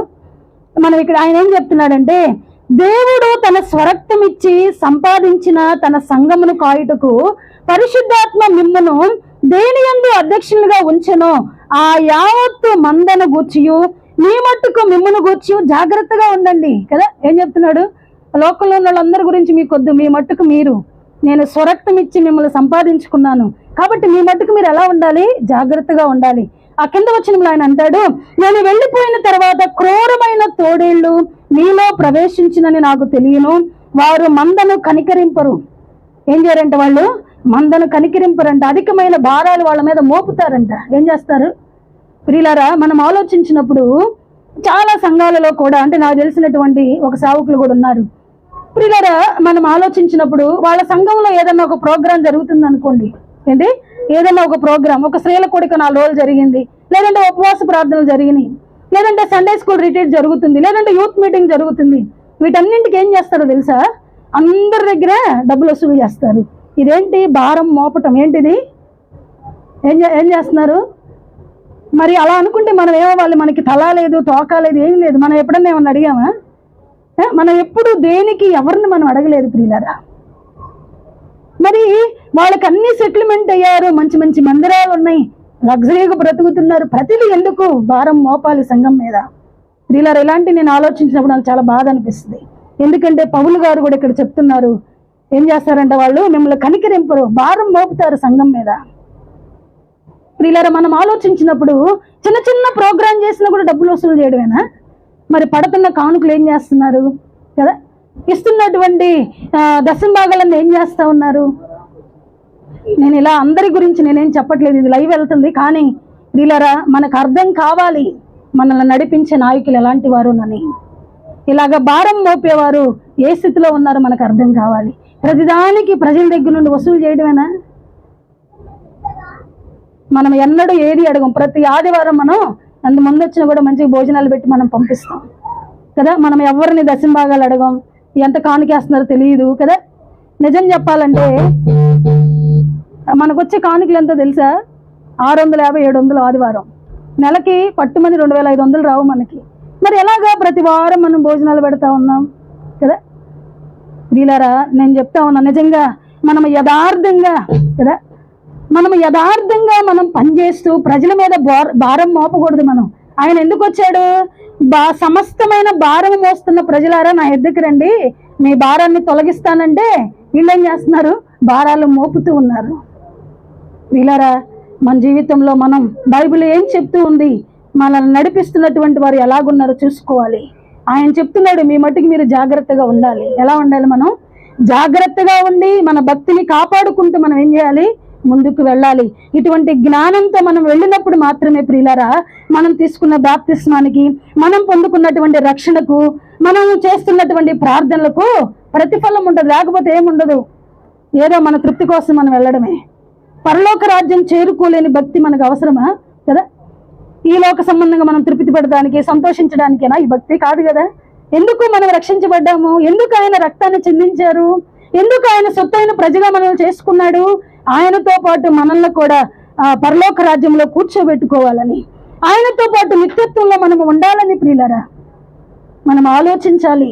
ఎటువంటి బోధలకి మనము ఎడిక్ట్ అయిపోతా ఉన్నాం, ఎటువంటి వాటిని మనం కోరుకొని వాటిలో సంతోషపడుతూ వెళ్ళిపోతూ ఉన్నాం. ఇటువంటి బోధల ప్రియులారా మనల్ని నిత్యత్వానికి తీసుకొని వెళ్ళమని మనం గుర్తుపెట్టుకోవాలి. కాబట్టి మనం ఎలాగుండాలంట? స్వార్థం ఉండకూడదు మన ప్రేమలో. కాబట్టి మన జీవితంలో మనము జ్ఞానం కలిగి, వివేకం కలిగి, మనకు వినబడుతున్న బోధలు ఎలాంటివో తెలుసుకొని ప్రియులారా మన ఆత్మీయ జీవితంలో మనం ముందుకు వెళ్ళాలి. అదే పౌలు గారు ఒక చోట అంటాడు, ఒకసారి మనం చూసినట్లయితే గలతీయులకు రాసిన పత్రిక 2వ అధ్యాయము 10వ వచనం, ఒకసారి ఒక్క నిమిషం ఇక్కడే మనం చదువు. అపోస్తుల కార్యము 20వ అధ్యాయంలోనే 34వ వచనం మనం చదువుదాం. ఒకసారి 33 నుండి చదువుదాము. ఎవని వెండినైనను, అపోస్తుల కార్యములు 20:34 నుండి చదువుదాం. ఎవని వెండినైనను, బంగారమునైనను, వస్త్రములనైనను నేను ఆశింపలేదు. ఏం చేయలేదంట ఆయన? మీకేం ప్రాపర్టీస్ ఉన్నాయి, మీ పేరు మీద ఏమన్నా అడిగాడు ఆయన? పౌలు గారు అడగలేదు ప్రియులారా. అడిగాడు ఆయన? మీ వెండిని, బంగారాన్ని నేను ఏది కూడా నేను కోరుకోలేదు. అయితే తర్వాత అంటాడు, నా అవసరము నిమిత్తము, నాతో ఉన్న వారి నిమిత్తమును ఈ నా చేతులు ఏంటంట, ఈ నా చేతులు కష్టపడినవని మీకే తెలియను. ఏంటంట అంటే పౌలు గారితో ఉన్నటువంటి పరిచారకుల విషయంలో కూడా సంఘానికి భారంగా ఎక్కడేం లేదు, పౌలు గారు లేడంట. ఈ నా చేతులు కష్టపడిని, నాతో ఉన్న వారి కొరకు కూడా, నా ఒక్కడికే కాదు, ఆయనతో ఉన్నటువంటి సేవకు సమర్పించుకున్న సేవకుల కొరకు కూడా ఆయన చేతులు కష్టపడి పనిచేసి వాళ్ళు పోషించబడ్డారు. వాళ్ళు ఎవరికి భారంగా లేరు ప్రియులారా. మరి ఇవన్నీ మనకి వినబడుతున్నాయా? వినబడవు కదా. కానీ పౌలు గారు అయితే ప్రియులారా నిజంగా ఎంత శ్రేష్టంగా ఆయన పరిచర్య జీవితంలో ముందుకు వెళ్ళిన వాడిగా ఉన్నాడు. ఎవరిది ఆశించలేదు ఆయన, ఎవరిది ఏం చేయాల కోరికే లేదు, సంఘం మీద భారం మోపలేదు, వారి అవసరతలో వారి కొరకు నిలబడిన వాడిగా ఉన్నాడు. ఒకసారి మనం ఇంకో మాటను కూడా మనం చూద్దాం. ఆయన రక్తంలో కడగబడినటువంటి వారు ఉపకార క్రియలు చేసేటప్పుడు కలిగి ఉండవలసిన లక్షణాలు ఏంటది? ఆయన రక్తంలో కడగబడి పరిచర్య చేస్తున్నటువంటి వారు, లేదంటే విశ్వాసులుగా ఉన్నటువంటి వారు ఎటువంటి మనసుతో మనము ఉపకార క్రియలు చెయ్యాలి అనేది ఒకసారి మనం చూద్దాం. వారి యొక్క స్వభావం ఎలాగ ఉండాలి అనేది. ప్రియులారా, సామెతల గ్రంథము 22వ అధ్యాయము 9వ వచనం ఒకసారి మనం చదువుదాం. సామెతల గ్రంథము 22వ అధ్యాయము 9వ వచనం ఒకసారి చదువుదాం. దయాదృష్టి గలవాడు తన ఆహారంలో కొంత దరిద్రునికి ఇచ్చును, అట్టివాడు దీవెన నొందును. దేవుని బిడ్డలమైన మనం ఎలా ఉండాలంట? దయాదృష్టి కలిగి ఉండాలి. ఎలా ఉండాలి? మన ఇంటి పక్కన వాళ్ళు ఎవరైనా ఇబ్బంది పడుతున్నారు అనుకో, ఏం చేయాలి మనం? పాపం కొంచెం వాళ్ళు అడగలేరు, మనం ఏం చేయాలి? కొంచెం హెల్ప్ చేయాలి. ఏం చేయాలా? వీళ్ళరా ఎవరన్నా నిజంగా మనం దయగలిగిన హృదయంతో మనం ఉన్నప్పుడు అంట ఏం చేస్తాడంట ఆయన? అట్టివాడు దీవెన నందుతాడు. మనం చూడనట్లు పోతే మనకేం దీవెనే ఉండదు. మనం గనుక ప్రియులారా పరిస్థితులను ఆలోచించి వారికి గనుక మనం దయగలిగిన మనసుతో మనం కొంచెం హెల్ప్ చేయగలిగితే దేవుడు ఏం చేస్తాడంట? మనల్ని దీవిస్తాడు, ఆశీర్వదిస్తాడు. ప్రియులారా, ఆయన బిడ్డలు మనం చెప్పుకుంటున్న మనలో ఇటువంటి మంచి లక్షణాలు. ఒక వ్యక్తి మన ఇంటి పక్కన దేవుని నమ్ముకోలేదు, వాళ్ళు ఇబ్బందులు ఉన్నారు, కొంచెం మనం హెల్ప్ చేసామనుకో, వాళ్ళు ఏం చేస్తారు? వాళ్ళ ఇంటికి వచ్చిన వాళ్ళందరికీ ఇదిగో చర్చి వాళ్ళు మాకు ఇలాగ హెల్ప్ చేశారు, వాళ్ళు మాకు ఇలాగ సహాయం చేశారు, కాబట్టి వాళ్ళ మనసు ఏముంటుంది? ప్రార్థనకి వెళ్తే దేవుని ప్రేమ ఎలా ఉంటుంది కావాలని దేవుని నామం మహిమపరచబడి వాళ్ళు కూడా దేవుని సందుకు వస్తారు. అందుకే మన క్రియలు ఎలా ఉండాలి? దేవుని నామాన్ని మహిమపరిచేవిగా. ఒక రోజు పెడితే మనకి ఏమన్నా పోయేది ఏమన్నా ఉందా? ఏం లేదు కదా. దేవుడు మనకి ఇస్తాడు, మనల్ని దీవిస్తాడు ఆయన. ప్రియులారా, అవస్థల్లో ఉన్నవారు, ఇబ్బంది పడుతున్నవారు, మన సహోదరులు, ప్రియులారా మన ఇరుగు పొరుగు వారు, మన ఇంటి పక్కన వాళ్ళు, మనకు తెలిసిన వారు ఏమన్నా కష్టంలో ఉంటే మనం ఏం చేయాలి? దేవుని బిడ్డలుగా మన లక్షణం అది. కానీ మనకి స్వార్థంగా మనం భక్తి చేసేవాళ్ళం అయితే మనకేమి రాదు. మనం ఏం చేస్తాం? మన ఇంటి పక్కన వాళ్ళు ఎవరైనా ఇబ్బంది పడితే ఏం చేస్తాం? సంతోషిస్తాం. మన సహోదరులు ఎవరైనా నష్టపోతే ఇలా జరిగింది, అందుకే ఇలా చేశాడు, దేవుడైతే మా ప్రార్థన ఆలకించి మేము ఎప్పుడు నష్టపోలా కదా, మా పిల్లలు ఎప్పుడు నష్టపోలా, మేము సంతోషంగా ఉన్నాం కదా. ఇదేంటి? స్వార్థం ప్రియులారా, ఏంటిది? కానీ దేవుని బిడ్డలమైన మనం ఎలాగుండాలి? దయగలిగినటువంటి హృదయంతో. ప్రియులారా, దయాదృష్టి కలిగిన వాడు ఏం చేస్తాడంట? దరిద్రుని కూడా చూస్తాడు. ఏం చేస్తాడు? దరిద్రులను ప్రేమించేవాడిగా ఉంటాడు, వారి గురించి ఆలోచించేవాడిగా ఉంటాడు కదా. మన జీవితంలో కూడా మనము ఇటువంటి లక్షణాలను మనం కలిగి ఉండాలని ప్రియులారా మనం అలాగ ఉంటే మనము దేవుని చేత దీవించబడతామని దేవుని యొక్క వాక్యం సెలవిస్తుంది. అలానే అపోస్తుల కార్యం మనం చదివినటువంటి మాటలోనే 35వ వచనం ఒకసారి మనం చదువుదాము. అపోస్తుల కార్యములు 20:35వ వచనం ఒకసారి మనం చదువుదాం. మీరు ఇలాగ ప్రయాసపడి బలహీనులను సంరక్షింపవలనని పుచ్చుకొనుట కంటే ఇచ్చుట ధన్యము అని ప్రభు అయిన యేసు చెప్పిన మాటలు జ్ఞాపకము చేసుకొనవలనని అన్ని విషయములలో మీకు మాదిరి చూపితిని అని చెప్తా ఉన్నాడు. ఏం చేస్తున్నాడు ఆయన? యేసు ప్రభు చెప్పారు ఏమని?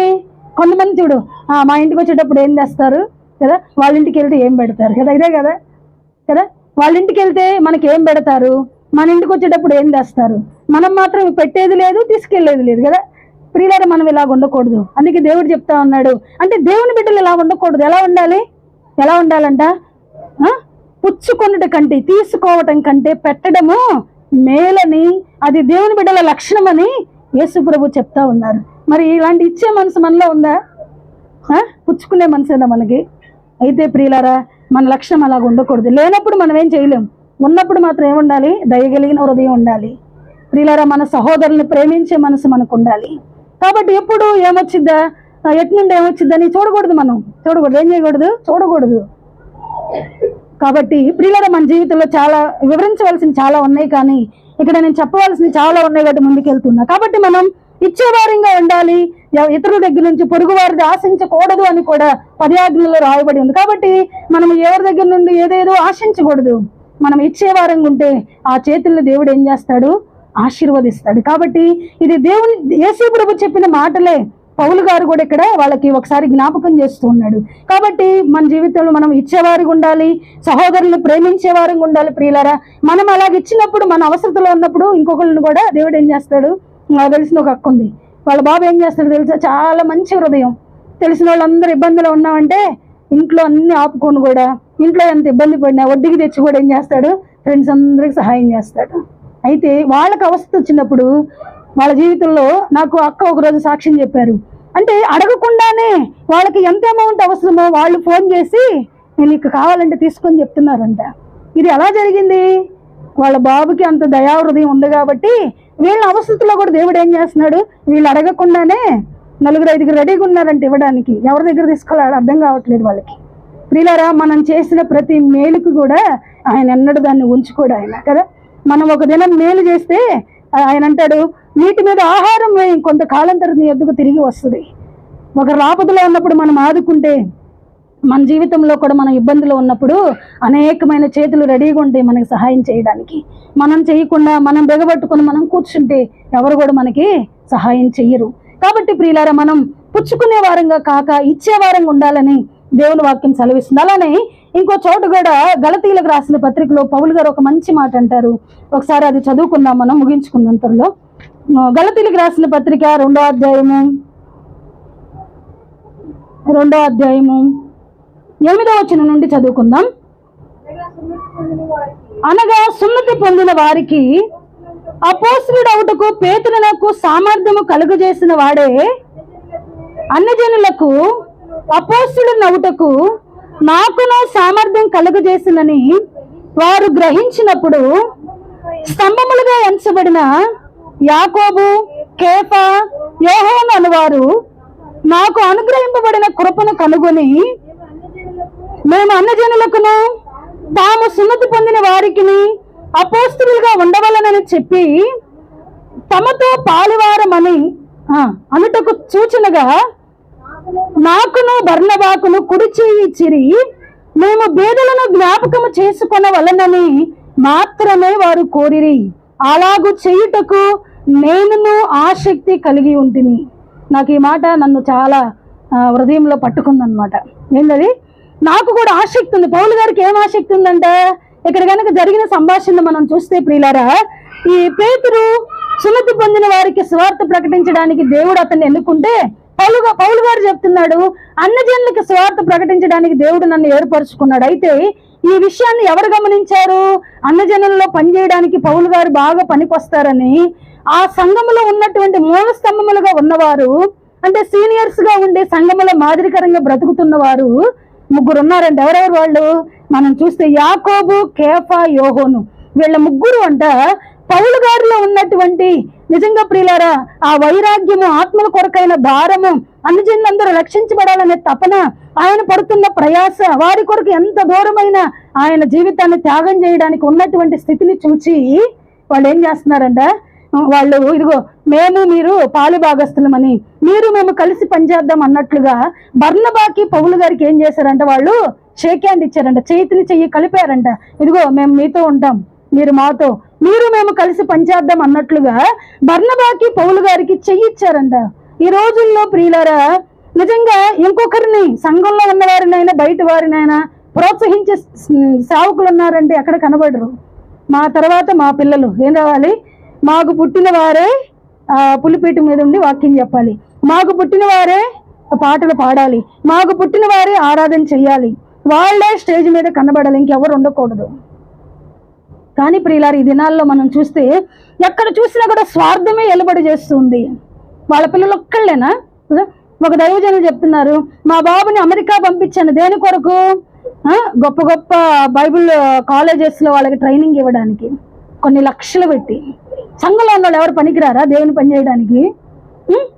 ప్రియులారా మనం ఆలోచించినప్పుడు ఎంత స్వార్థ ప్రియులుగా దేవుని సువార్త ప్రకటించేవారు కూడా ఉంటూ ఉన్నారు. సంఘంలో ఆసక్తి కలిగిన వారు ఉన్నారు అని తెలిసినా కూడా వారిని ప్రోత్సహించినటువంటి వారు, వాళ్ళ అవసరాల కొరకు వాడుకునేవారు ప్రియులారా.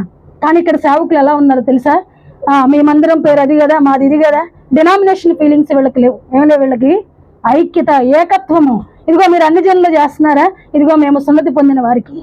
ప్రియులారా వాళ్ళు ఒకరి చెయ్యి ఒకరు పట్టుకొని వాళ్ళని ఒకరినొకరు బలపరుచుకుంటూ ఏం చేస్తున్నారు, పరిచర్యలో ముందుకు వెళ్లే వారికి ఉంటూ ఉన్నారు. ఇక్కడ ఆయన అయితే వాళ్ళు అలాగ చెయ్యి ఇచ్చిన తర్వాత ఏం చెప్తున్నారు వాళ్ళు, 10వ వచనం, మేము బేదలను జ్ఞాపకము చేసుకున్న వాళ్ళని. ఎవరు చెప్తున్నారు ఈ మాటలు? యాకోబు, కేఫా, యోహోను మూల స్తంభములుగా ఉన్నవారు ఎవరికి చెప్తున్నారు? పౌలు గారికి చెప్తున్నారు. ఏమని? పౌలుకి బర్నబాకి ఏం చెప్తున్నారు? మేము బేదలను జ్ఞాపకం చేసుకున్న వాళ్ళని మాత్రమే వారు కోరిరి. ఈ మూల స్తంభములుగా ఉన్న వాళ్ళు ఏం కోరుకుంటున్నారు? అయ్యా ఇదిగో కొంతమంది బేదలు ఉన్నారు, ఇదిగో మీరు వెళ్తున్నటువంటి ఆ ప్రాంతంలో కొంతమంది యూదులు ఉన్నారు, వాళ్ళు పేదలు ఉన్నారు, ఒకసారి వాళ్ళని జ్ఞాపకం చేసుకో.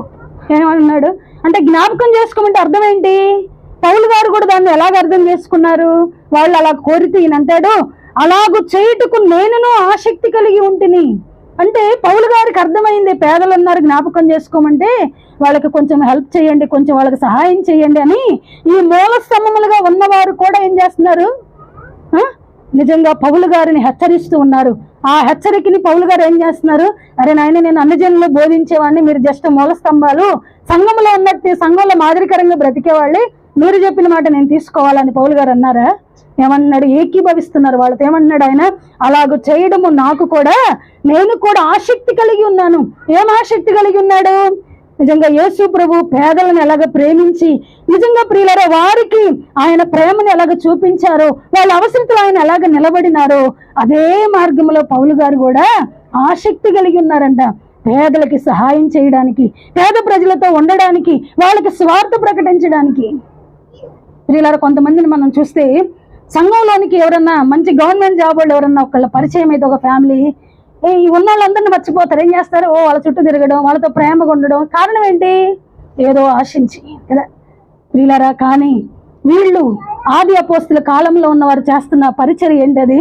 పేదలను జ్ఞాపకం చేస్తూ, వాళ్ళకి సహాయం చేస్తూ, వారిని ప్రేమించి కదా ప్రియులారా శ్రేష్టమైన బోధల సంఘాలు కట్టారు వాళ్ళు. కాబట్టి మన జీవితంలో కూడా మనము ఇటువంటి మంచి లక్షణాలు, మనం పౌలులాగా మనం పనిచేయలేకపోయినా కూడా మినిమం దేవుని బిడ్డలుగా ఉండవలసిన కొన్ని లక్షణాలైనా కూడా ప్రియులారా దేవునికి మహిమ వచ్చేటట్లుగా మన సమాజంలో బ్రతకాలి. మన బంధువుల దగ్గర, మన కొలీగ్స్ దగ్గర, మనం ఉంటున్నటువంటి పరిసర ప్రాంతాలలో ప్రియులారా మన సాక్ష్యాన్ని కాపాడుకుంటూ మనం ఏం చేయాలి? సహోదర ప్రేమ కలిగి ఉండాలి. అవసరంలో ఉంటే అడిగి కొంచెం హెల్ప్ చేద్దాం, ఇంకో రోజు ఇస్తారు కదా, వాళ్ళు ఇవ్వకపోయినా ఏమైంది కదా. మనం ఆలోచించి అటువంటి ఒక మంచి లక్షణాన్ని మనం కలిగి ఉన్నప్పుడు దేవుడు ఏం చేస్తాడు? మన ద్వారాగా ఆయన నామాన్ని మహిమపరుచుకుంటాడు. ప్రియులారా పౌలు గారు ఇటువంటి శ్రేష్టమైనటువంటి మార్గాన్ని ఎంచుకొని నిజంగా ఆయన ఎవరో తెలిసిన తర్వాత ఎంతగా ఏం చేస్తున్నాడు? ఆత్మల భారంతో పనిచేసిన వాడిగా ఉంటూ ఉన్నాడు.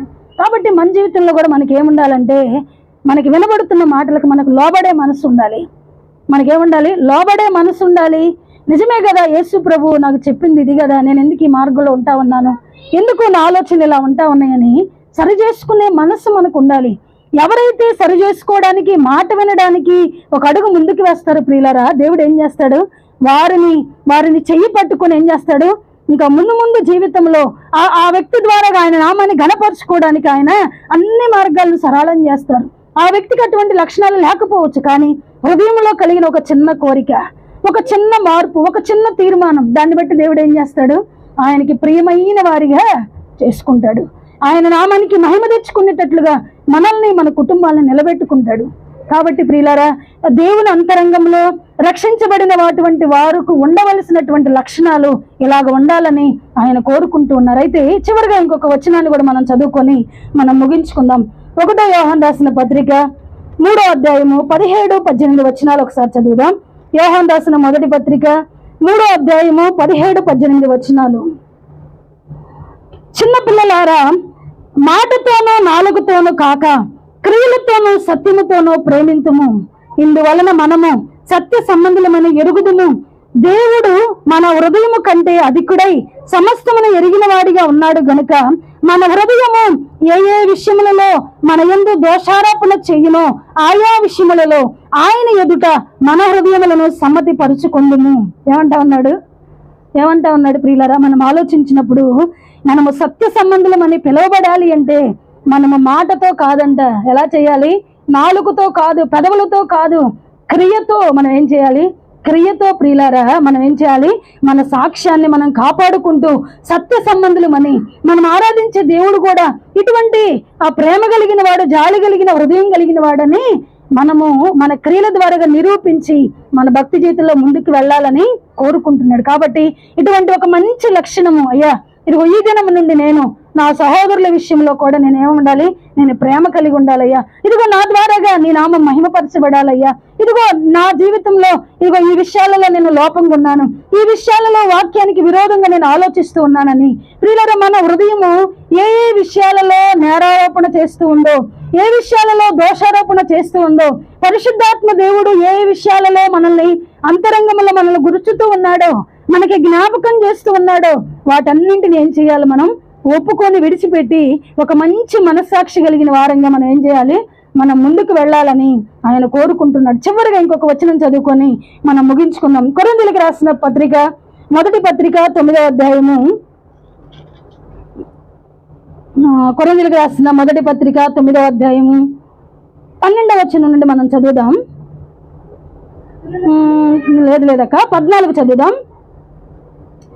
అలాగున సువార్త ప్రచురించు వారు సువార్త వలన జీవింపవలనని ప్రభువు నియమించి ఉన్నాడు. నేనైతే వీటిలో దేనినైనను వినియోగించుకొనలేదు. మీరు నా ఎడల ఇలాగున జరిగింపవలనని ఈ సంగతులు రాయడం లేదు. ఎవడైనాను నా అతిశయమును నిరర్ధకము చేయుట కంటే నాకు మరణమే మేలు. 16 నేను సువార్తను ప్రకటించుచున్నాను, నాకు అతిశయ కారణము లేదు. సువార్తను ప్రకటించవలసిన భారము నా మీద మోపబడి ఉన్నది. అయ్యో, నేను సువార్తను ప్రకటింపకపోయిన ఎడల నాకు శ్రమ. ఏం చెప్తున్నాడు ఆయన? ఇది నేను ఇష్టపడి చేసిన ఎడల నాకు జీతం దొరుకును, ఇష్టపడకపోయినను గృహ నిర్వాహకత్వము నాకు అప్పగించబడిను. అంటే పౌలు గారు ఎలా పరిచర్య చేయట్లేదంట? ఆయన ఇష్టపడి చేస్తే ఆయనకి ఏం దొరికిద్ది? జీతం దొరికిద్ది కదా. మన వాళ్ళు కూడా చాలా మంది మీటింగ్స్ పెట్టినప్పుడు కొంతమంది లక్షలు ఇవన్నీ నేను చెప్పాలనుకోలేదు, ఎందుకంటే లైవ్ వెళ్తుంది. కానీ దేవుడే, ఎందుకంటే ప్రియులారా మనం సత్యాన్ని ఎరగాలని, మనం మోసపోపరచబడకూడదని. నాకు తెలిసిన ఒక సిస్టర్ చెప్పారు, వాళ్ళ అంకుల్ వాళ్ళు ఒక సేవకుల ద్వారాగా మీటింగ్ పెట్టించారు. ఆయన 3 రోజులకి 5 లక్షలు అడిగారంట. ఏమడిగారు? ఎంతో దూరం నుండి వస్తారు వాళ్ళు ఆ దైవజనుల్ని ప్రేమించి, కానీ అంతరంగం తెలియదు కదా పాపం. వచ్చిన తర్వాత మీటింగ్ డేట్స్ ఇచ్చిన తర్వాత 5 లక్షల కానుక అడిగితే ఆ సేవకులకి మీద ఆయనకున్నటువంటి ఆ ప్రేమ అంతా చచ్చిపోయింది. ఒకప్పుడు ఉంది, ఈయనకి ఇంత భారం ఉంది, ఈయనకిలాగా ఎవరికి భారం లేదు అనుకున్నారు వాళ్ళు. ఏమనుకున్నారు? ఈయనకిలాగా ఆత్మల భారం ఎవరికి లేదు, ప్రతిరోజు మీటింగ్స్ పెడతారు అనుకున్నారు. ఎప్పుడైతే ప్రియులారా ఈ విషయము ఆయన గమనించాడో, వాళ్ళు అలా అడగటం చూశాడో, ఆయనకి మైండ్ పోయింది. ఏమైంది? వేరే వాళ్ళని పిలిపించుకొని కదా, అంటే సువార్త ప్రకటించడానికి లక్షలు తీసుకోవాలా? పౌలు గారు ఏం చెప్తున్నారు? నేను కావాలంటే నాకు జీతం వచ్చింది, కానీ నేను జీతాన్ని ఆశించలేదు, ఉచితంగానే సేవ చేశాను అంటాడు. ఏమంటాడు? ఉచితంగానే దేవుని కొరకు నేను శ్రమ పడ్డాను, ఉచితంగానే ఆత్మలకు దేవుని సువార్తను ప్రకటించానని చెప్తాడు. నిజంగా దేవుని యొక్క వాక్యం ఏం చెప్తుందంటే, సువార్త ప్రచురించి వారు సువార్త వలన జీవింపవలనని ప్రభు నియమించి ఉన్నాడు. ప్రభు చెప్పారు, ఏం చెప్పారు? సంఘం ద్వారాగా సేవకులు పోషించబడాలని. కానీ దాన్ని ప్రక్కన పెట్టి పౌలు గారు ఏం చేస్తున్నారు? నాతో ఉన్నవారి కొరకు కూడా నా చేతులు కష్టపడి పనిచేసినాయి. నేను కావాలంటే సువార్త ప్రకటించే జీతం పుచ్చుకోవచ్చు కదా, కానీ ఇది ఆయన ఏం చేయలేదు, దాన్ని ఏం కోరుకోలా. ఇటువంటి వారికి పరలోక రాజ్యంలో ప్రియులారా కదా ఎంత గొప్ప స్థానము, ఎంత గొప్ప బహుమానాన్ని దేవుడు దాచి ఉంచారు. మన జీవితంలో కూడా ఏదో దేవుడు చేస్తాడని రావద్దు. పరలోకంలో గొప్ప బహుమానం నా కొరకు ఉందని దేవుని మాటలను ప్రియులారా భయముతో వణుకుతో మనం తీసుకొని ఆత్మీయతలో మనం ముందుకు వెళ్ళాలి. అదే మన దగ్గర నుండి ఆయన కోరుకునేది. కాబట్టి అటువంటి మంచి మనస్సు, నిజంగా పౌలు గారిలో ఉన్నటువంటి ఒక మంచి మనస్సు, నిజంగా ఆత్మల భారము, దేవుని కొరకు ఏదైనా త్యాగం చేయగలిగినటువంటి మనస్సు. ఆయన అంటాడు, నాకున్నవన్నీ కూడా నేను వేయపరుచుకున్నాను, నా శరీరాన్ని కూడా వేయపరుచుకున్నాను అంటాడు. ఆయన దేవుని పని చేసి ఆయన శరీరం కూడా ఏమైపోయింది? బలహీనం అయిపోయింది. ఆయనకున్న వాటన్నింటిని కూడా పోగొట్టుకున్నాడు. ఏవేవి లాభకరమైన వాటన్నింటిని నష్టంగా ఎంచుకున్నాడంట పౌలు గారు. ఆయన చేసినట్లుగా ప్రియులారా ఎవరు కూడా అటువంటి త్యాగపూరితమైన మనసుతో దేవుని పరిచర్య చేయలేదు. అందుకే అందరూ అపోస్తుల బోధ, అపోస్తుల పరిచర్య అని చెప్పుకోవడానికి కారణం అదే. ఆయన అంతా నిజంగా త్యాగపూరితంగా పనిచేశాడు. కాబట్టి నిజంగా ఆయన చనిపోయి ఎన్ని వేల సంవత్సరాలు అయినా కూడా ప్రియులారా మనమందరము కూడా పౌలు గారి గురించి ఇంత గొప్పగా చెప్పుకోవడానికి కారణం అదే. కాబట్టి మనం కూడా మన బ్రతుకు మూలంగా ప్రియులారా మన యొక్క బ్రతుకు మూలంగా మన తీసుకునే ఆహారం మూలంగా, త్రాగే నీటి మూలంగా, నిజంగా దేని ద్వారానైనా కూడా దేవుని నామమే ఘనపరచబడాలి, దేవుని నామమే మహిమపరచబడాలని ఒక మంచి ఉద్దేశంతో మనం ఏం చేయాలి? ఆత్మీయ జీవితాన్ని మనం కట్టుకోవాలి. ఇప్పటి వరకు మనం అలా కట్టుకోకపోతే ఒక మంచి నిర్ణయం చేద్దాం. ప్రభువా, ఇదిగో నేను ఇలాగ బ్రతుకుతానయ్యా, నేను ఇలాగే ఉంటాను, మీరు ఇలాగ చెప్పారు, నేను ఇలాగ బ్రతుకుతానని ఒక మంచి తీర్మానం చేసుకుందాం ప్రియులారా. పరలోక రాజ్యంలోనే కాదు ప్రియులారా, మనం ఏ అవస్థలో ఉన్నామో, అక్కర్లో ఉన్నామో వాటన్నింటిని కూడా దేవుడు మన కోరికను, మన ఆశ నెరిగినటువంటి వాడు మన అవస్థలన్నీ తీరుస్తాడు. మన హృదయం ఎప్పుడైతే సత్యాన్ని కోరుకుంటుందో, ఎప్పుడైతే మనం ఆయన అలాగా ప్రేమించి వెంబడిస్తామో మన అవసరతలన్నీ కూడా ఆయన తీరుస్తానని చెప్తూ ఉన్నాడు. ప్రియులారా, మనం ఏది ఆశించకనే దేవుని సన్నిధికి రావాలి, ఏమి ఆశించకనే ఆయన నామానికి మహిమకరంగా బ్రతకాలి. అప్పుడు మాత్రమే పరలోక రాజ్యంలో మనకి బహుమానం ఉంటుందని, ప్రియులారా పరలోక రాజ్యంలో మనకి ఘనతనిస్తానని చెప్తా ఉన్నాడు. కాబట్టి మన జీవితంలో అయ్యా మీ నామానికి మహిమకరంగా బ్రతకడం నాకు నేర్పించయ్యా. ఎప్పటి వరకు స్వార్థంతోనే నేను భక్తి చేశానయ్యా, ఎప్పటి వరకు నా సంతోషం కోసమే నేను భక్తి చేశానయ్యా. అయ్యా, స్కూల్కి వెళ్ళిన పిల్లవాడు నాయన 10 years అయినా కూడా 5 సంవత్సరాలైనా ఆలే నేర్చుకుంటూ ఉంటే తల్లిదండ్రులకు ఎంత కోపం వస్తుంది. ప్రభువా, మా జీవితాల్లో మేము అలా ఉండకూడదయ్యా. సంవత్సరం వెంబడి సంవత్సరం నాయన అయ్యా జ్ఞానము పొందుకోవడంలో, అక్షరాలు నేర్చుకోవడంలో, చదవడంలో పిల్లలు డెవలప్ అవ్వాలని తల్లిదండ్రులు ఎలా కోరుకుంటారో మా జీవితంలో కూడా మీరు అదే కోరుకుంటూ ఉన్నారయ్యా. నా భక్తి జీవితంలో దినదినము నేను ఆత్మ సంబంధంగా ఎదగాలని మీరు కోరుకుంటూ ఉన్నారయ్యా. నా జీవితంలో నేను అలాగ బ్రతకాలని కోరుకుంటున్నానయ్యా. నా తృప్తి కోసం, నా సంతోషం కోసం నేను మందిరానికి వెళ్ళకూడదయ్యా. అయ్యా, నీ నామానికి మహిమకరంగా ఉండడానికి నీ రక్తంలో నన్ను కడుగుకున్నారని నాకు అర్థమవుతుందయ్యా. నేను ఇప్పటి వరకు నేను అలాగ లేనయ్యా, నా సొంత జ్ఞానంతో నేను ప్రయాణం చేశానని. ప్రియులారా, మన జీవితంలో ఒక మంచి తీర్మానం చేసుకున్నాం. దేవుడే మనల్ని అన్ని విషయాలు తోడిని నడిపిస్తాడు. నిజంగా పౌలు గారు ఎలాగా స్వార్థపూరితంగా పనిచేశాడో, ఏది ఆశించుకునే పనిచేశాడో, నిజంగా ప్రియులారా మనం అటువంటి మంచి మనసుతో దేవుని వెంబడించాలని మంచి తీర్మానం చేసుకుందాం. వాక్యం కొరకు ప్రార్థన చేస్తారు. చెప్పబడిన వాక్యము మన జీవితాలలో ఫలభరితంగా మార్చబడినట్లుగా విన్నటువంటి మన జీవితాలకు ఆశీర్వాదకరంగా ఉండాలని మంచి